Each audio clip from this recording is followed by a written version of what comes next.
The GOP is quickly realizing that governing with a small majority isn't exactly easy, and the 2024 election may come down to just a few congressional districts, just like the 2022 elections did, those being in the state of New York. And in today's video, we're going to talk about the 5 toss-up districts, and I put toss-up in a bit of air quotes because some of these districts are leaning towards the Democrats in a normal year, but were all won by Republicans. We're going to talk about these 5 districts and why they could make or break the Republicans' chances at holding on to the House in 2024. So we're going to take a look at all of these districts. We're going to analyze the partisan lean, and then we're going to talk about the incumbents and the candidates running in them in 2024. Now, we're not going to take the redistricting case into account. We're just going to assume that the current maps hold for the 2024 election. There is some litigation going on. The Democrats in New York are trying to put forward a more gerrymandered map in favor of their party ahead of the 2024 elections. The current maps that New York has were drawn by a special master after the state courts ruled that the legislature was not able to draw up the maps as per the state constitution. So we're going to get to all of that in just a second. But first, if you're new to the channel, please consider subscribing down below and liking this video if you enjoy. So we're going to go through these districts one by one, but first we're going to take a look back at last year and what exactly happened in New York, because while the rest of the country had sort of a red ripple, New York actually did have quite the red wave. If we take a look at the key elections in the state of New York, of course, the governor's election was the most hotly contested. We talked about it a decent amount on this channel. New York never really has competitive statewide races, but this was the first remotely competitive statewide race really since 2010. And Lee Zeldin did far better in the state of New York than most Republicans typically do. If we go back to the 2020 election, Donald Trump lost the state of New York by 23 points. Lee Zeldin only lost the state of New York by around just 6 points. And this, of course, had a down ballot effect, not just on the Senate race, but on the House races as well. And many Republicans and analysts credit Lee Zeldin in the campaign that he ran in New York for the reason Republicans currently hold the House right now. Because if the Republicans had not put up a strong nominee for governor last year, it's very likely that the Democrats would have won these toss-up seats and would have actually held on to the House by around a seat or so. So, we're going to take a look at these districts one by one. We'll go in numerical order. We'll start with the 3rd congressional district with George Santos. Now, of course, this district I think will be difficult for Republicans to hold on to, mainly because of how many scandals George Santos has gotten himself involved in. He's basically made up his entire background. He's been quite the showman in the House of Representatives, and he's sort of staked himself into the MAGA movement in order to sort of have a base of support. But the New York GOP is doing everything they can to make sure that George Santos isn't their nominee, and that's a pretty smart idea given the fact that he's already pled guilty to multiple criminal charges and would certainly jeopardize this seat for the Republicans. In fact, he'd almost certainly lose to just about any Democrat running in the 3rd congressional district. Now, Tom Suozzi, who was the former representative of the 3rd district, has announced recently, I believe around a month ago, that he is running for his old seat. He decided to sit out 2022, instead trying to primary Kathy Hochul. That venture, of course, was unsuccessful. And now Tom Suozzi has decided to come back, run for his old seat. And he was a fairly popular incumbent. Had Tom Suozzi been the Democratic nominee, it's very possible he could have held on. Now, the Zeldin wave was pretty strong. Again, this is a seat that went to Republicans by around 8 points. This was also a seat that Biden won by around 8 points. That just goes to show you how much of a wave there was in New York, specifically Long Island, which of course is home to Lee Zeldin. You saw the biggest shifts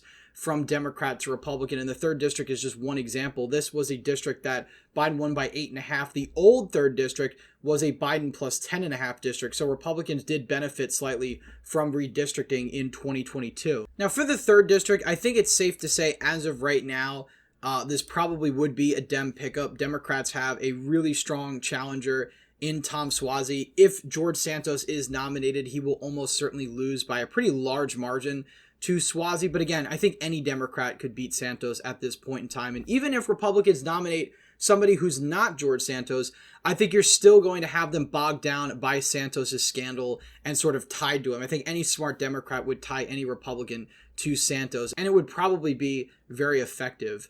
Now, if we take a look at the 4th congressional district, this is actually the bluest district that we're going to talk about. Again, all of these districts we're talking about were won by Republicans in 2022. I'm not even talking about the 18th congressional district, which went Democrat by around a point or so.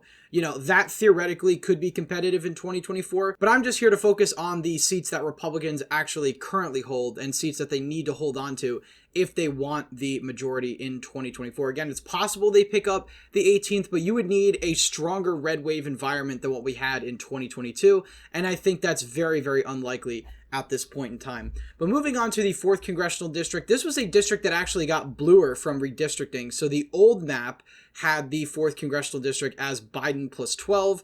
The new map, which is the current maps that we have, has it as essentially Biden plus 15. So this is a very, very blue district, and this is certainly a district that the Republicans benefited from the Zeldin factor, because had Zeldin not been on the ticket, it's very unlikely that a Biden plus 15 district would have flipped towards Republicans. Now, there was no incumbent. Kathleen Rice, who was the Democrat, retired, and of course left the seat wide open, which certainly gave Republicans more of a shot at winning this seat.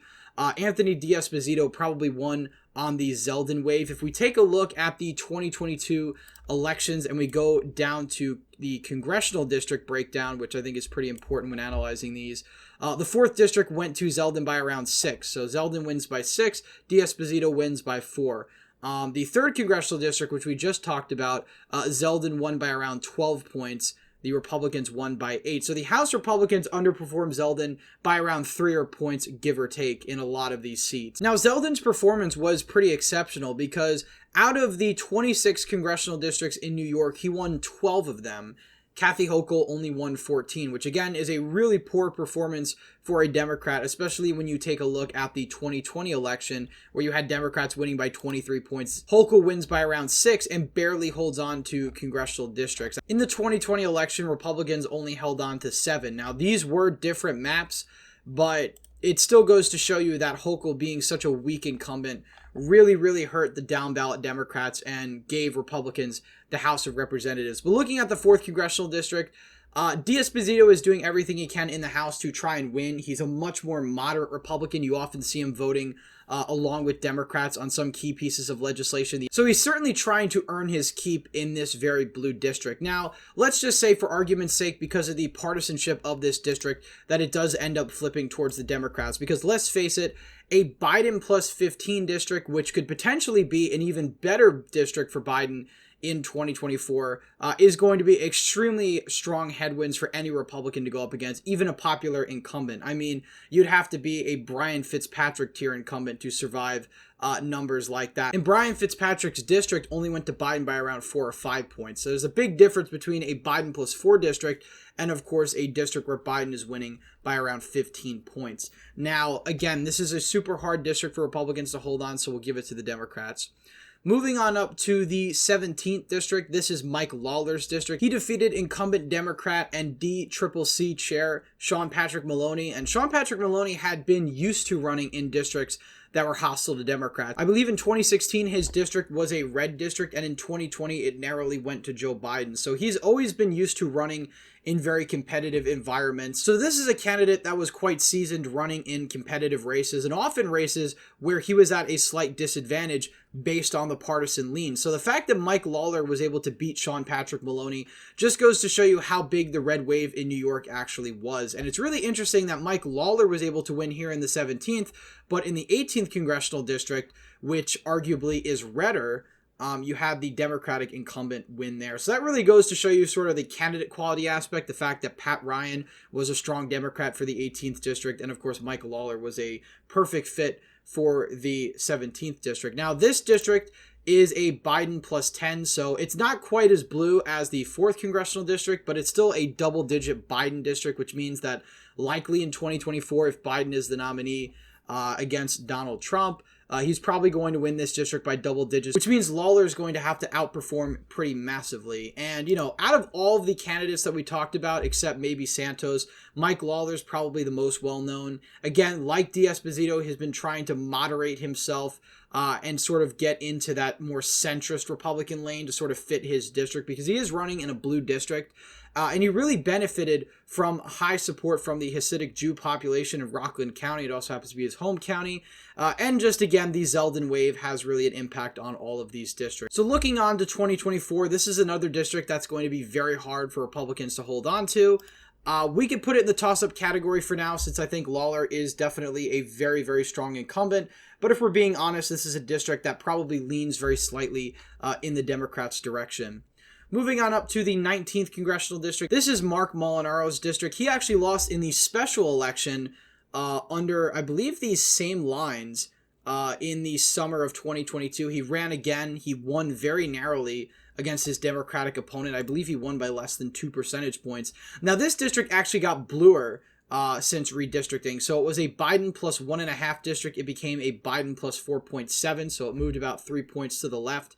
And it really gave Republicans a tougher time winning this district, because a large portion of its population is centered in the Hudson Valley, which has actually been trending more and more Democratic. Now, a way to illustrate this, of course, is to go back to 2022, like we talked about. Take a look at some of the counties here in the Hudson Valley. You have Dutchess County going light red. You have Rensselaer County going light blue. Ulster County. And if we look at the swing map from the 2018 election to the 2022 election, this is a region that actually got bluer as opposed to redder. So all of these counties here along the Vermont-New England border, these counties all got bluer from 2018. Molinaro actually did better in 2018.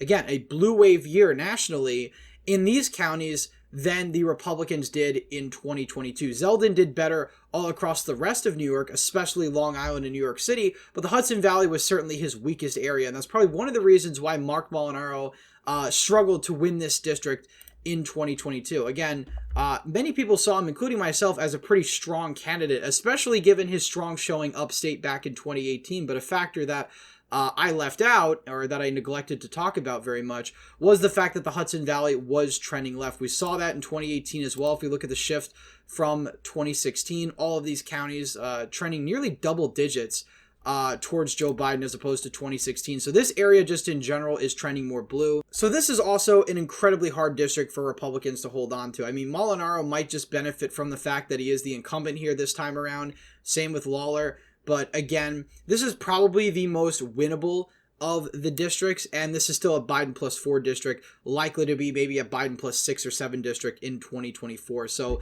the New York GOP is very competent. They could potentially hold on to some or all of these districts, but it's incredibly challenging, and they really need exceptional ground game and campaigning in order to do so. Moving on up to the last district we're going to talk about, this is New York 22. This is the district around the Syracuse area. This was a Biden plus 7.6 district. It moved slightly to the right from a Biden plus 9. Now, Brandon Williams is the incumbent Republican here. He won very narrowly back in 2022. He only won by a point. So out of all of these districts, this is actually the closest, minus Mike Lawler's.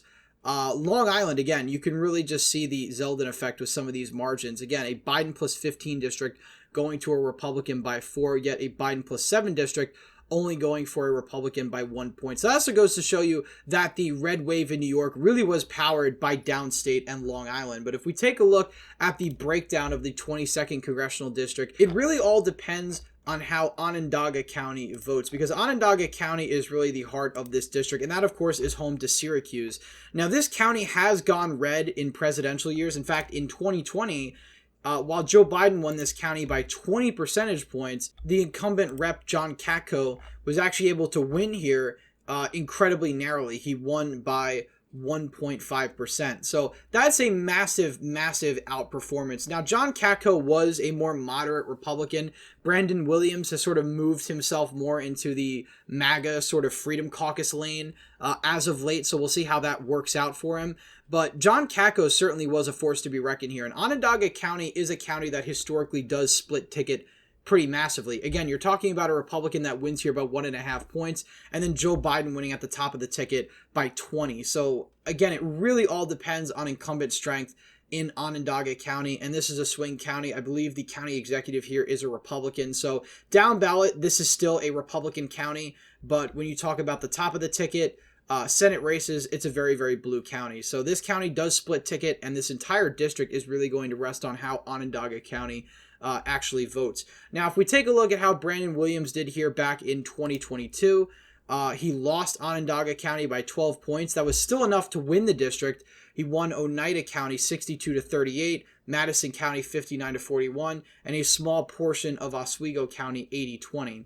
Now, if we pull up 2020 real quick, these counties certainly voted much more to the left of that in a presidential environment. You had Joe Biden, of course, winning Onondaga by 20, losing Madison County by around 11 points, and losing Oneida by around 15. So with those margins, plus, of course, Williams' margin in Onondaga County, he would lose in 2024. So he'd really have to improve in Onondaga County, do better in Oneida County, and sort of hold his margins everywhere else. So again, incredibly, incredibly difficult. Now, this is a Biden plus 7 district.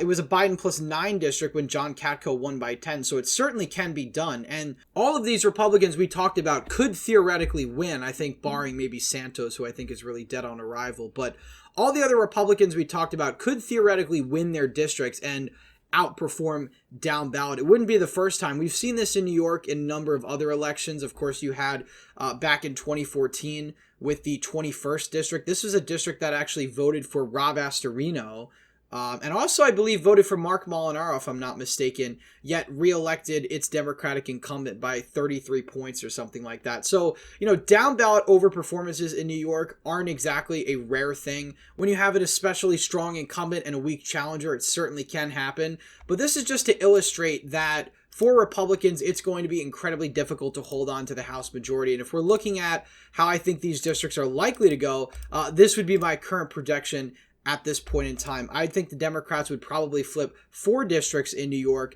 and Republicans would probably narrowly hold on to New York's 19th. Now, I think the second district, which I think would be the most likely to hold, is probably Lawler's. But as of right now, I'm giving the slight advantage to the Democrats because I think he still has a lot to prove in the year or so before the 2024 election. But I would never underestimate him. Again, what he did was certainly monumental in overtaking Sean Patrick Maloney. He very well could win again, but, you know, if this was a preliminary, very early prediction, this is probably where I'd have the New York map, which would, based on the 2022 results, put the House of Representatives at a dead tie. And of course, Democrats are likely to gain in other states. They're going to gain a seat in Alabama, which means Republicans need to gain elsewhere in order to hold on to the House majority. So Republicans, if they want any chance at actually holding on to the House majority, they need to hold on to the 22nd district. They need to hold on to the 17th. A play for the 18th, I think, is very unlikely given the fact that Pat Ryan was able to win in the year where Zeldin was on the ballot and massively overperforming expectations. Again, just going back to 2022. Zeldin won the 18th by 2. Pat Ryan won very narrowly there. But the 19th district, Zeldin won by 6 points. Mark Molinaro only won by around a 1.5 or so. So that goes to show you that down ballot, there were some candidates who did better, some who did worse. Molinaro is somebody who did worse than I would have expected. Maybe he'll benefit from incumbency this time around, but again, that's not really the most encouraging number when you look at the underperformance there. But anyway, that's it for today's video. If you enjoyed, please leave a thumbs up, subscribe to the channel, hit the bell notification so you don't miss any more videos I put out. As always, again, thank you all for watching, and I hope to see you in the next one.